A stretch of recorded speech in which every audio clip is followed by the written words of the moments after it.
I ho hem fet una mena de viatge.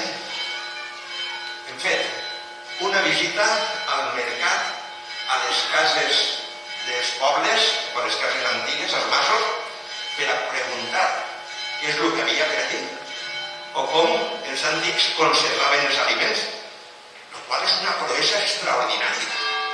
Era sobreviure en condicions molt més difícils que les actuals, que tenim una nevera i mira que fàcil.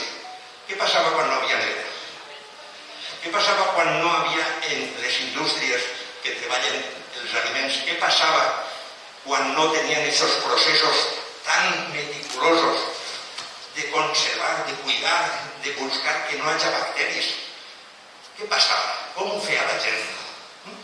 Doncs bé, una primera part del llibret és un passeig pel mercat, que l'autor ha sigut Enric Pellín, i el mercat.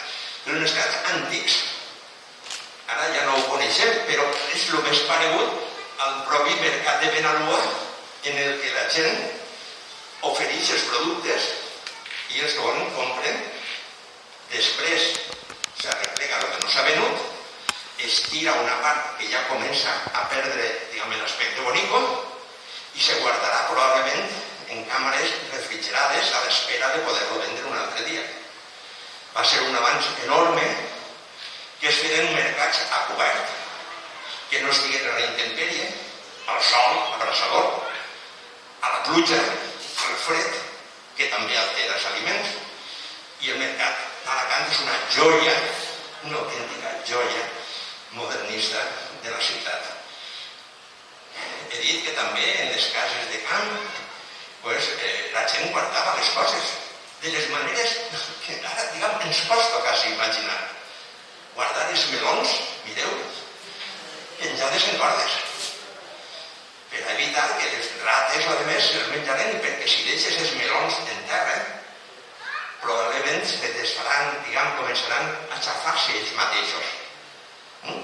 Aleshores, o els tarros que les nostres abueles feien en casa al banyo Maria, mateixa, i després teníem el rebost, la despensa plena d'unes confitures, unes tomates, un el que fos, perquè ha hagut de tot.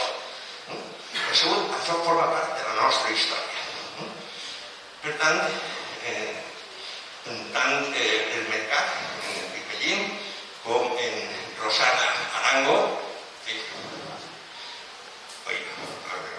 com Vicent Romans, els conservadors rurals, han aportat el que tenien a través també d'entrevistes personals als de les paraders del mercat o a persones que havien aconseguit fer de la conserva un art i no únicament una tècnica.